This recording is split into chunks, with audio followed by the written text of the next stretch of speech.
আসসালামু আলাইকুম সবাইকে। আমরা দেখতে পাচ্ছি মনীষা দেবনাথ ত্রয়ীকে নর্মালি ক্লাসের মধ্যেই ওর রেসপন্স বা বিভিন্ন পরীক্ষায় বোঝা গেছে ও অনেক ভালো। সো কংগ্রাচুলেশনস মনীষা, সে অসপি স্টার হয়েছে জুওলজি সেকেন্ড চ্যাপ্টারের উপর ভিত্তি করে।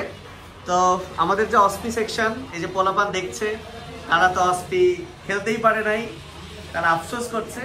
তো আমরা অলরেডি মনীষাকে পুরস্কার দিয়ে দিয়েছি, সাথে আমাদের বই গিফটের একটা অংশ আছে, সেটা আমরা আজকে দিব না। বই আরও ফার্স্ট সেকেন্ড থার্ড সবাইকে মিলে আমরা দিব। তো মনীষা তার এই হাতে যেটা আছে সেইটা আমাদের ওই যে দেখো অসপি সেকশন এইখানে অ্যাড করবে, এই জন্যই আমরা ওয়েট করছি। তার আগে আমরা একটু মনীষার কাছে শুনে নেই তার অনুভূতি। মনীষা, কেমন লাগছে অসপি স্টার হয়ে? ভালো লাগছে, এটা আমি আশা করিনি কিন্তু হয়ে গেছে। আচ্ছা, অসপি স্টারের জন্য তুমি এক্সট্রা কি পড়েছো? মানে মানে এটা তোমার পড়ার মান আরো একটু বাড়াই দিছে কিনা, বা পড়তে বেশি আগ্রহী করছে কিনা? যেমন যে টপিকগুলো ভাবছিলাম যে পড়বো না, ওকে, মানে গুরুত্ব দেই সেগুলো পড়ছো, যাতে করে আমি ভেরি গুড। তো চলো আমরা এখন এটা লাগিয়ে দিই। তো মনীষা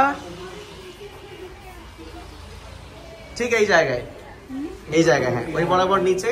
ওয়েট, আর একটু সোজা হচ্ছে কিনা আমরা দেখি। হ্যাঁ, আরেক, ঠিক আছে ওকে ওকে, দিয়ে দাও তালি। এই তোমরা তালি দাও, লজ্জায় তালি দিচ্ছে না, সাবাস। এইটা স্মৃতি হয়ে থেকেই যাবে আমাদের এখানে। যখন মনীষা আবার সেকেন্ড ইয়ারে উঠবে তখন আমরা হয়তো বা তাকে এটা আবার দিয়ে দিব, বাট তখন পর্যন্ত থাকবেই। ঠিক আছে মনীষা, ধন্যবাদ। ওকে আমরা বের করার একটা রাস্তা দিই, তারপর ওরা আসবে। না, তুমি একটু অপেক্ষা করবা। ওকে, তো শেষ হলো।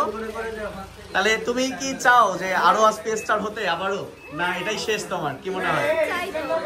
চাও, ঠিক আছে। কোনো জুনিয়রদের পরামর্শ, আর তুমি তো জুনিয়র, কারে আর কি পরামর্শ দিবা? ঠিক আছে, বেস্ট অফ লাক মনীষা, আল্লাহ হাফেজ, আসসালামু আলাইকুম।